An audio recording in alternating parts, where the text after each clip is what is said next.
Tidak, knowledge is nothing. Ini diperkatakan oleh Epland pada tahun 1977. Ini telah sendiri menggambarkan kalau kita mengajar seni di dalam kelas ataupun di mana-mana tanpa ilmu pengetahuan, hanya mementingkan aspek ekomotor saja. Jadi seni itu umpama dia ada nilai seperti yang telah dinilai oleh masyarakat kita sekarang. Kurikulum standard sekolah rendah KSSH, saya telah menjumpai satu dokumen yang baru, dokumen tahap 1 modul teras tema dunia seni visual muka surat 4 bahagian C 2012. Saya akan itu baru. Muka surat 4 ni dalam mana-mana dokumen pun ada dokumen tahap tahun 1, tahun 2 dan tahun 3. Dia ada menyatakan apresiasi seni jadi sebagai seorang guru. Saya telah memfokuskan masalah ini dan juga sebagai seorang kaji, saya ingin kaji lebih lanjutlah berkenaan dengan aspek ilmu komunikasi seni visual ni, yakni apresiasi seni visual. Baik, mungkin kita tanya-tanya apakah itu apresiasi seni visual. Apresiasi berasal dari perkataan appreciate daripada bahasa Inggeris, iaitu penghargaan ataupun penghayatan seni. Murid boleh menghasilkan karya yang baik tapi tidak boleh menghayati seni. Bukan kata murid lah, yang bertaraf pendidikan tinggi pun sekarang masih lagi menilai karya-karya agung membandingkan dengan anak mereka yang umur 6 tahun. Jadi itu adalah satu yang kurang. Nilai penghargaan kepada suatu karya, ini yang ingin saya berkatakan. Kalau murid tidak mampu untuk menilai karya orang, karya besar, karya agung, sekurang-kurangnya dia menilai karya sendiri. Takkanlah dia tak ada bakat dan dia kurang dalam aspek ekomotor sampai tak ada satu pun dalam karya itu yang cantik yang boleh yang dibanggakan. Jadi kalau kita tak borek benda ni, jadi murid akan kurang, makin baik. Untuk pengumpulan data awal, untuk memperincikan lagi masalah isu saya ini, saya telah menggunakan orang semakan pemahajan untuk pemahajan awal. Ini adalah contoh yang telah saya lakukan di dalam kelas untuk pemahajan awal. Terdapat 4 item yang saya cek lah. Cuma ia tidak, jika ada saya tak ada gaya. Ini telah ditadbir oleh saya sendiri tanpa bantuan mana-mana, sebab ini sepanjang kelas dalam PNP. Baik, untuk yang kedua adalah temu bual bersutur. Saya telah merangkakan satu temu bual borang dalam bentuk borang, ada 5 item, dan saya telah merakam respon daripada responden saya dan menghasilkan satu bentuk transkrip dan menggunakan bahasa, memang bahasa asal boleh ni. Kalau dia selalunya, kalau dia tak suka, dia tak suka lah. Kalau dia suka, dia suka. Dan untuk karya, selalunya murid akan cakap cantik dan tak cantik saja. Selalunya lah. Dia orang takkan pergi secara kronologi karya tu dengan itu. Baik, untuk analisis dokumen, saya telah membuat satu borang. Borang ini juga adalah borang kaedah pengajaran saya, iaitu inovasi saya. Dan borang ini juga merupakan salah satu cara untuk saya collect data. Sebelah sini adalah borang saya, borang yang bertajuk borang apresiasi komunikasi visual. Terdapat 3 item. Kalau boleh lihat di sini, item pertama, kedua dan ketiga. Ini adalah yang sebenar saya akan kaji. Saya akan tunjuk dalam slide nanti. Ini adalah ulasan. Inilah yang dikatakan apresiasi. Takkanlah ada satu pun yang cantik dalam karya murid. Jadi murid akan menulis di dalam ruang ini. Dan ini adalah ulasan perasaan. Apresiasi juga boleh dibuat dalam bentuk ulasan perasaan. Bagaimana dia mengekspresi diri dia setelah menghasilkan satu karya. Baik, untuk yang ketiga, kemahiran baru yang dipelajari. Item ini tidak saya kaji kerana ia tidak terdapat di dalam apresiasi, cuma ia sebagai revision, ulang kaji. Setelah habis satu sesi, jadi murid akan melihat kembali apa sebenarnya yang dia belajar pada hari itu. Dan setiap murid akan ada perbezaan. Mungkin saya buat hari ini di kelas. Murid A, dia telah pakar, memang pakar lah menggenggam kertas, tapi murid B kurang sikit dalam genggaman kertas, dia mahir dalam menggunting. Jadi murid B akan lihat kemahiran yang belajar adalah menggenggam kertas.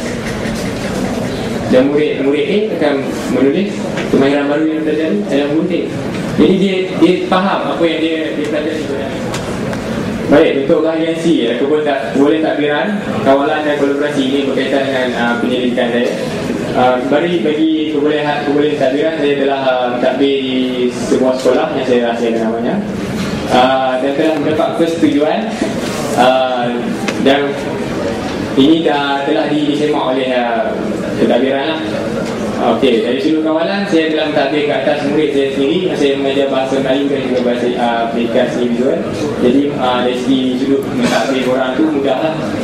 Dan kolaborasi saya telah lakukan dengan Cik Ruwaida dan juga Cik Atika untuk bagi borang pemerhatian luar. Borang pemerhatian luar ni akan saya terangkan di slide. Okey, ketiga-tiga kumpulan data tadi saya buat dalam bentuk triangulasi, dalam bentuk penulisan, bukan dalam bentuk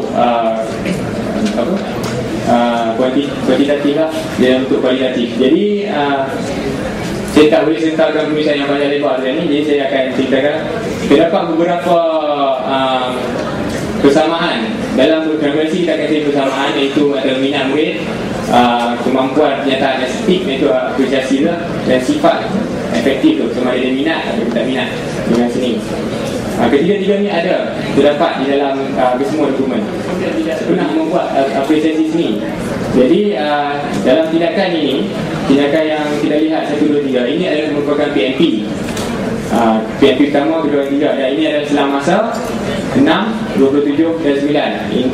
Akan ada tarikh lah, jarak masa. Untuk tindakan kedua, saya hanya boleh 3 yang orang responden yang menyatakan mereka tidak minat di dalam borang apresiasi seni ini, dan melihat kembali dan memfokuskan dalam 3 PNP juga selang masa yang baik. Cara mengumpul data yang pertama saya letak bagi borang apresiasi seni visual, dan ini adalah contoh yang murid telah lakukan. Contoh terbaik yang saya boleh buat, telah boleh beri unsur garisan pada daun, bentuk bulat harmoni pada tampuk, dan ini semua ya bersatu bira, yakin, ingin cuba aktiviti, mengubah hasil karya, membuat hiasan dinding. Jadi murid boleh menceritakan semula apa yang dia mahu. Okay, baik. Cara mengumpul data, saya kembali mentadbir borang penilaian luar. Borang penilaian luar ni adalah borang yang ditadbir oleh pembantu saya, Cik Waida dan Cik Atika. Untuk tindakan kedua, saya mengulangi benda yang sama terhadap 3 responden, dan saya juga membuat tambahan rakaman video.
Baik, ini adalah analisis data. Saya cuma menganalisis item pertama dan item kedua, dan ada dalam 2 kenderaan. Ini adalah indikator lemah sederhana baik 1, 2, 3. Lemah sederhana baik. Untuk yang kenderaan pertama, ini adalah unsur seni. Yang ini adalah kenderaan pertama untuk tindakan 3, PNP yang 3. Jadi unsur seni dan juga ini telah meningkat lah. Jika lihat PC dekat juga telah meningkat. Ini adalah item 2. Dalam borang tadi ada item yang kedua, kenyataan tentang keyakinan diri. Ini adalah pernyataan dua dalam 3 pernyataan tu. Ini adalah pimpinan diri. Dan yang menyatakan tidak adalah turun. Dan ini adalah yang saya tidak kaji, tapi saya letakkan juga untuk melihatlah untuk item ketiga. Ini adalah putaran kedua. Oleh sebab 3 responden, saya gabungkan terus. Jadi 3 tindakan 1, 2 dan 3. Terdapat peningkatan penguasaan aspek rupa kepada sederhana, daripada lemah kepada sederhana. Dan ini adalah yang paling baiklah untuk aspek garisan. Maknanya mereka memahami unsur garisan di dalam karya, unsur rupa dalam karya, dan juga baik. Ini adalah ulasan perasaan daripada tidak daripada responden ni adalah 3 responden. Jadi dia meningkatlah kepada dia. Jadi keseluruhan 100% menyatakan minat dengan seni selepas saya buat pendidikan. Okay, saya teruskan dengan refleksi. Saya merasakan refleksi yang saya lakukan nanti sekarang ni berharap agar kajian diteruskan ke atas KBSR, bukan ke atas KBSR. Itu sahaja. Majlis mengucapkan terima kasih kepada saudara Muhammad Yusuf Yaakob atas penekangan sebentar tadi. Seterusnya, majlis dibuka untuk sesi soal jawab.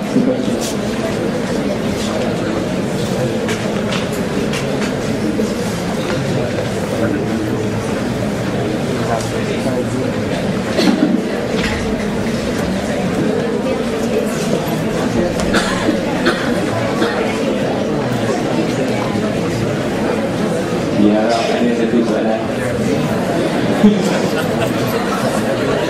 Okey, ada.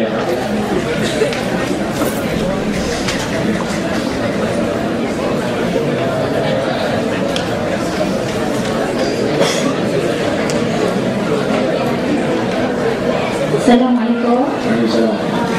Saya nak bertanya. Tanya je. Selalunya dalam tempoh masa kita menjalankan PMP seni, selalu kita mendengar keluhan guru-guru yang mana tak cukup masa untuk menjalankan aktiviti itu sampai habis. Jadi dan pada kebiasaannya dalam rancangan kita, apresiasi ini dijalankan pada sesi akhir.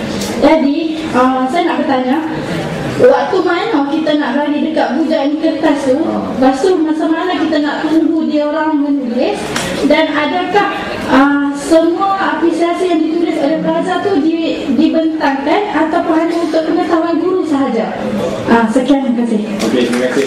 Inilah gunanya sesi soal jawab. Saya boleh dengarkan apa yang saya tak sempat dengar. Okey. Untuk dari segi masa, saya telah mentadbir setiap minggu, walaupun ianya tidak dikaji, tidak dipantau, dinilai oleh Encik Waida dan pihak juga.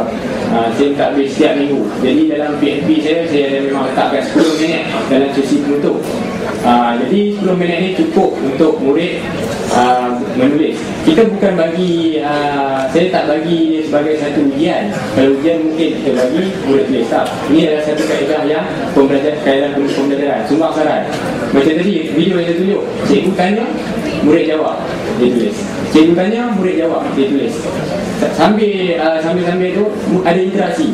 Jadi inilah borang ni bukan setakat untuk pendidikan saya, tapi untuk PMP saya. Jadi untuk soalan bab masa tu memang cukup lah. Lagi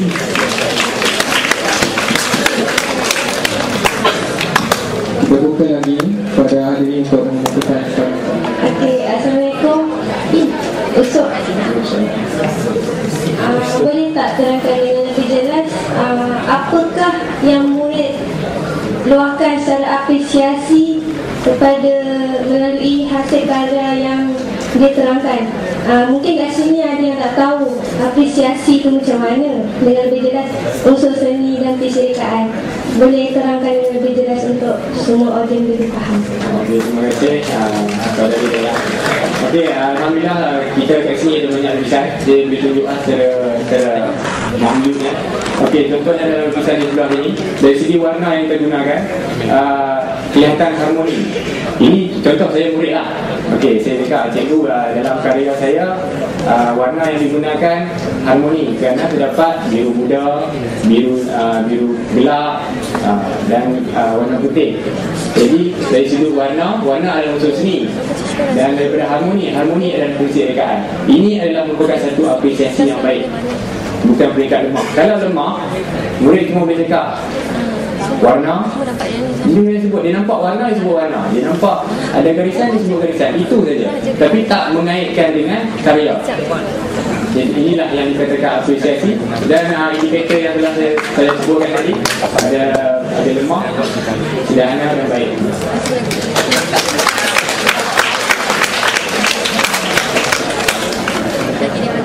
Okey, ada lagi.